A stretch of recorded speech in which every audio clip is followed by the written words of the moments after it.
Well, started the mock-up today and learned a few things.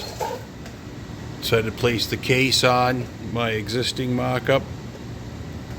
I did refurbish the starter. It's in really good shape. But that's not the subject. You see that space between the pump and the transmission case? Right there.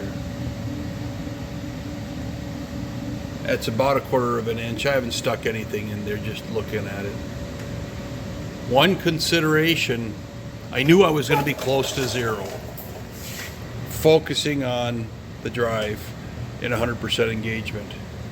But what I didn't consider is that the transmission case tapers down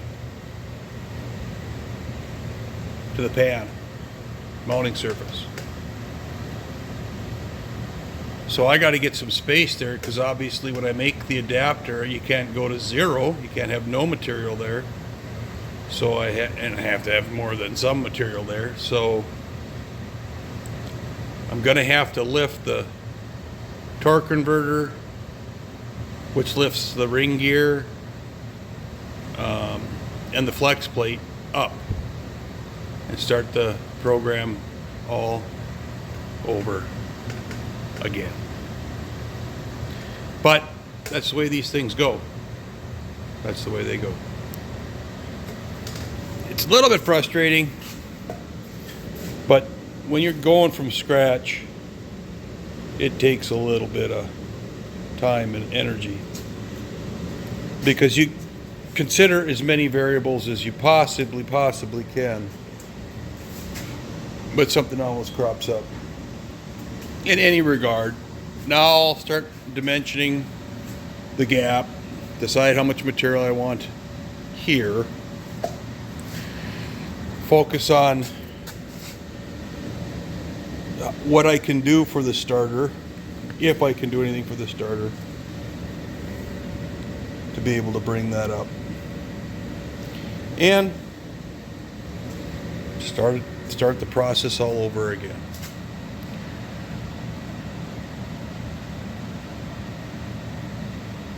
It's a new day.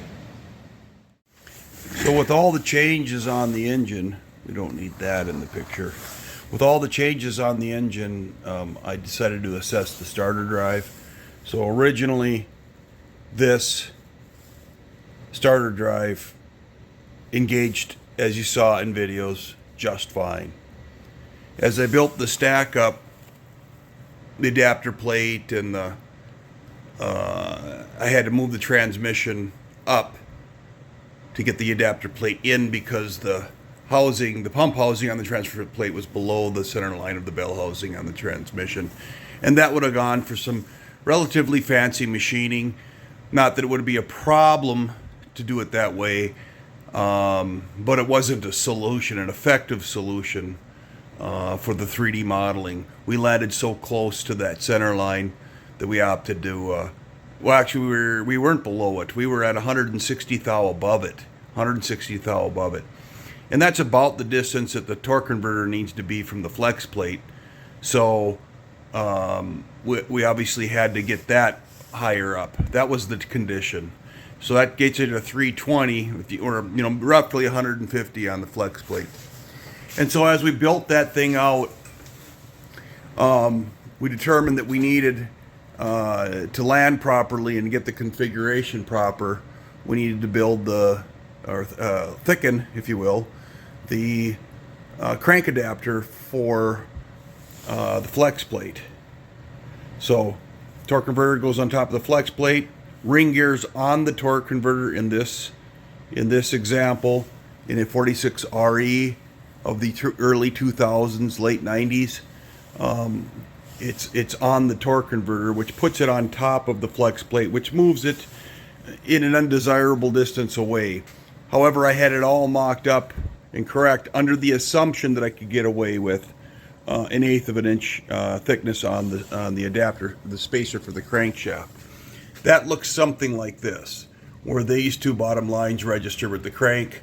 That registers with the flex plate and the hole that you can't see in this particular sketch registers the torque converter. So ideally, when you consider material thicknesses and everything factored into this thing, there's a lot of noise on this board, but the reality is that we cut down to 0.490 is the thickness of the adapter plate, puts the torque converter at 480 on spaced up to get the meat that you needed in the areas to mount it to this and to mount it to the pump on the transmission, mount it to the bell housing, mount it to the pump on the transmission. All that being said, is I lost about 3/8 of an inch, in the neighborhood of 3/8 of an inch on the starter drive.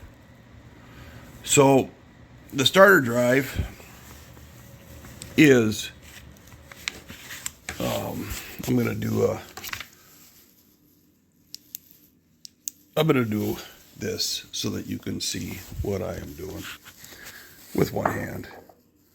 So the starter drive is, and it's not important that it's highly accurate for this video, but you can see it's a little more than 1/2 of an inch. Put near 3/4 of an inch, just under 3/4 of an inch. Okay, I need my flex plate is, my ring gear is a little larger than 3/8 of an inch. In fact, let's just follow. My ring gear is a little more than 3/8 of an inch.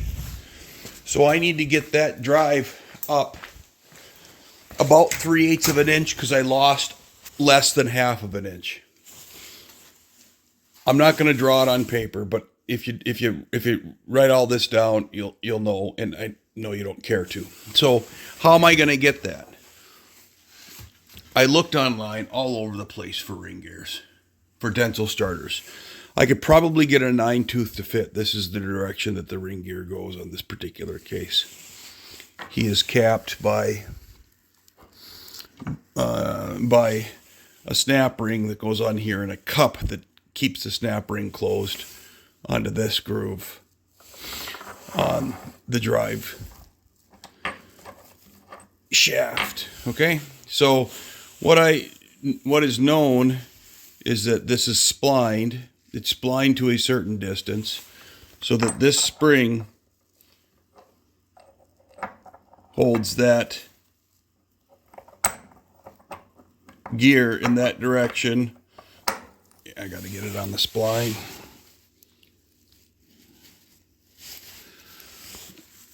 If I can just get it clocked without, there. Okay.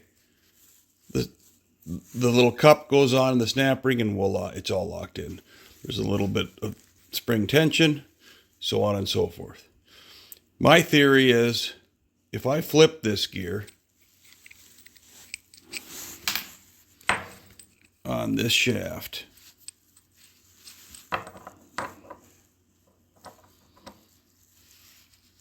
I may get too much, but now I would put the cup and the snap ring on the inside. So I have modified this gear by putting the tapers, the lead-ins for the starter, on this side of the gear. We'll see how this all works out. But I'm thinking on the fly, and maybe that's going to go too far. We'll find out later. Morning again. Got the old starter head and the starter pieces. The bad news is that I have to abandon this. Not without effort. Many, many, many hours. I made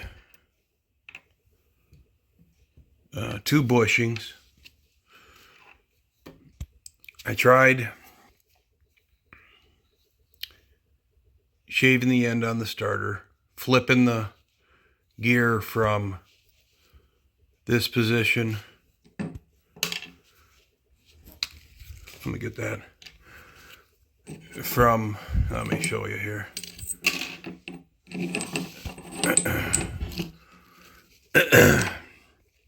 So originally, it went on the starter this way, okay? That approaching the ring gear. I shaved the shelf off of it, cleaned it up, and then I was going to put it on this way.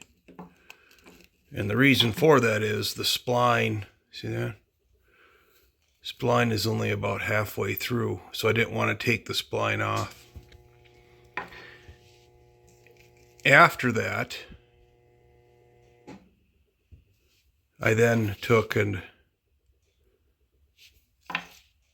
made a collar, 2 collars actually.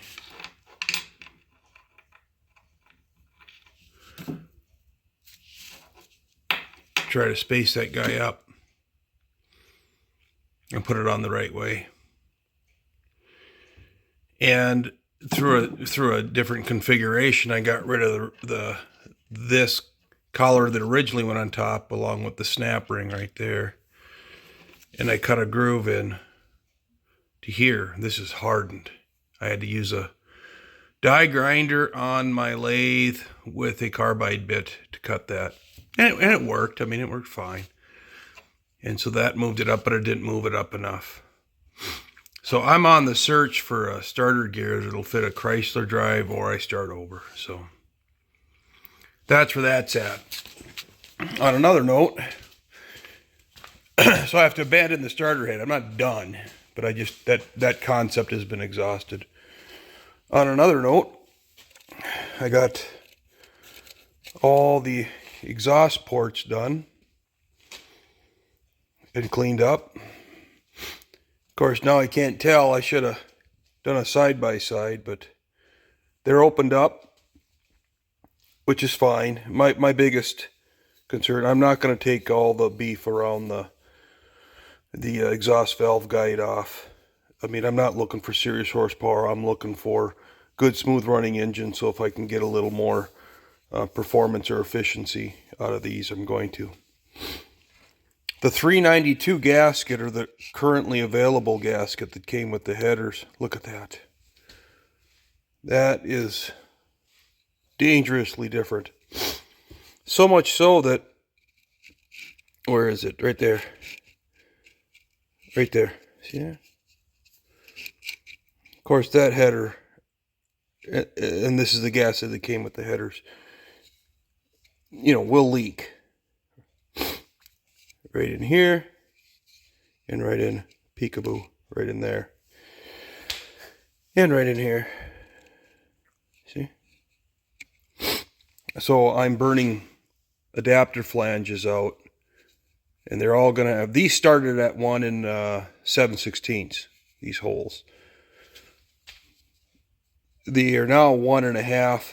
They are a little bit oblong, but 1.5 inches on the minor diameter. And what I'm working toward is, and it's 3/8 thick. So I'm going to put those on. Then I'm going to start moving material and radiusing out. Of course, the exhaust is flowing in this direction, so I'm not overly concerned about accomplishing that size. But whatever material I can move, I will. So I'm having them blown out at 1.5 inches right now. Then I'll go in and I'll port match those up and radius them, just so I don't create any eddy currents as they enter the exhaust header. So, really happy with them. Really, really, really happy. You can see the hardened. Come on, focus. Let's see if I can do this. Focus. Get a light in there. Get a light in one. You can see now the edge of the hardened valve seat. And I did order all new ones. All new valves. All new valve seats. For the price, all new valve locks. I'll be getting new springs, everything.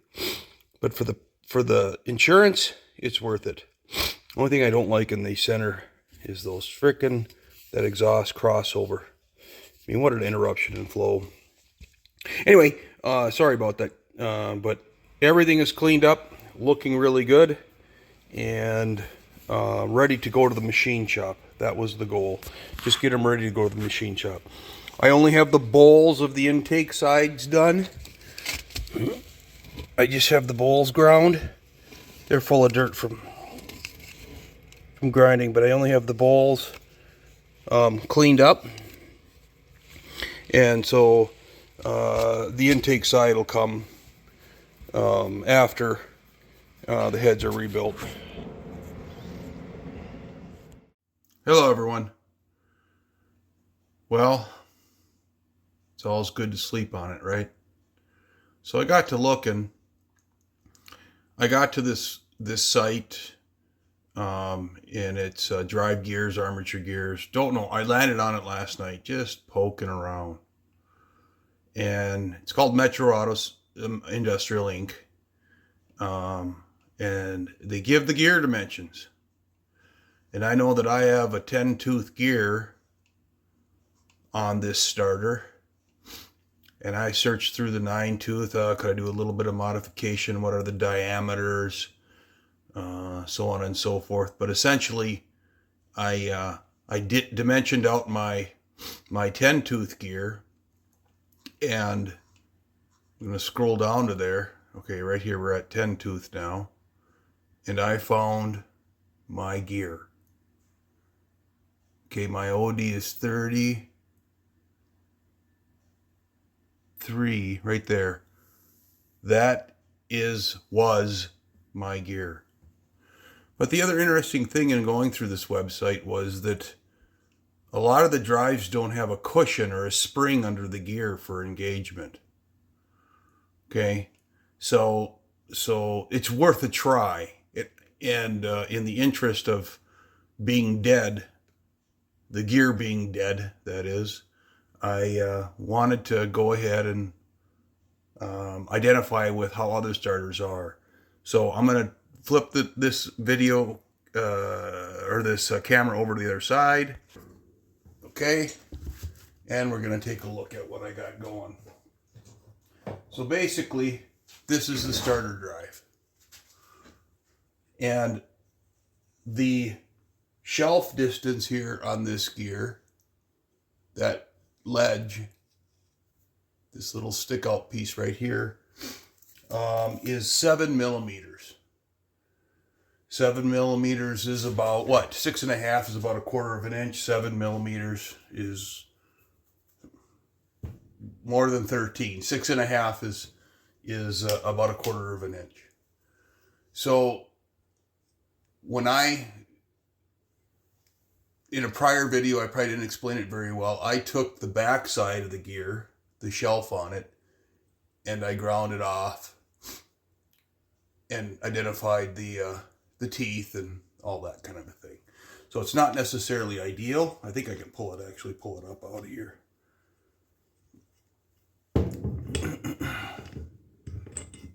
Okay, yes I can. I can pull the whole thing out of here. Okay. So what I did, the gear originally went on in this direction. That was the top.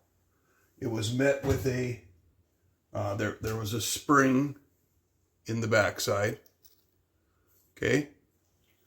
On the shaft, there is an optional, what I learned is an optional shelf.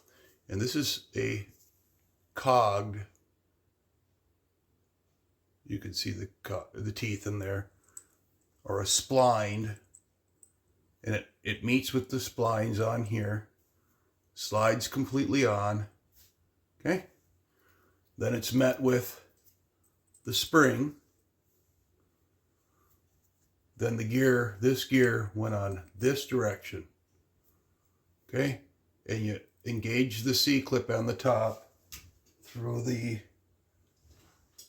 looking for my pieces, through the barrel, the retainer, push it down, slipped the spring clip into it, and that would secure it.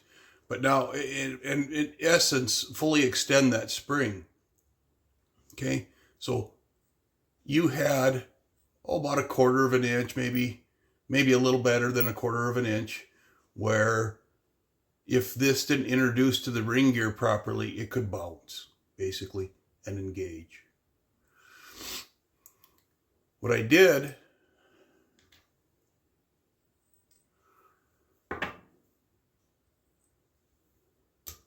was took that, flipped him over, but now we can see that we're a little bit shy of the top.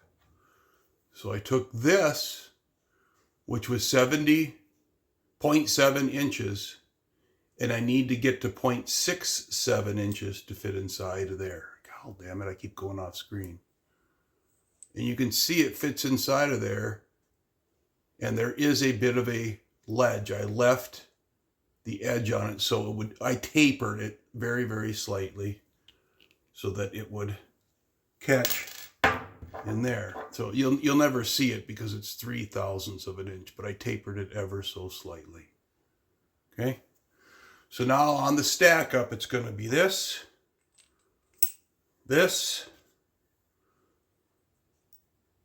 this, and this. I will compress that.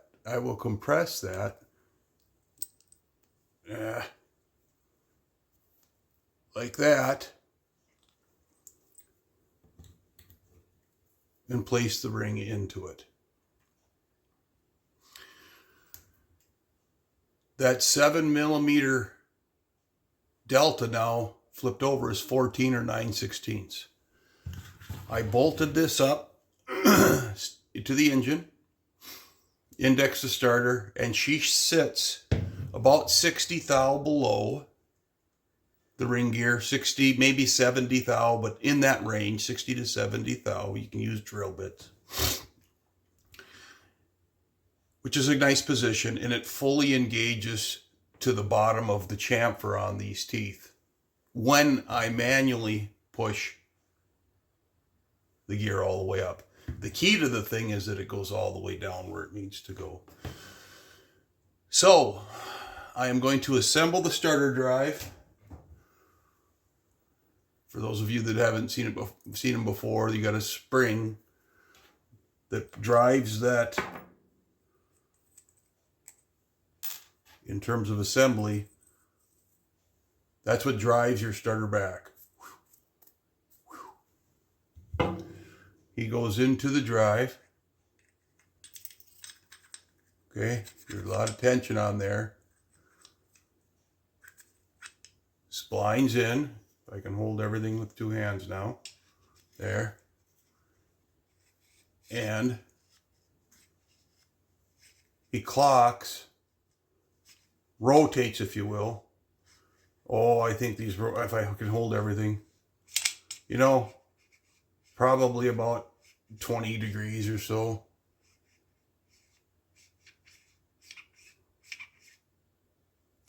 So now I just got to build my stack up onto this gear set. After I clean it up, put it on, and test it out. I am using the same components, but those of you that are keen on starters will know that now I will have effectively lost my cushion. All that spring is doing now is holding that retaining ring, you know, keeping some upward pressure to hold that retaining ring in there. But he'll be bottomed on here. So there won't be a cushion for indexing. But I see that many starters are designed that same way. There isn't a gear cushion. They just drive out and engage. So there you have it. That's the test. If it doesn't work, I start all over with a different starter making a starter head. But I'm taking it to the end. If I can't sleep on this thing until I know, I'm confident that I'm done, then I'm going to keep going. And I was confident that I exhausted all efforts yesterday.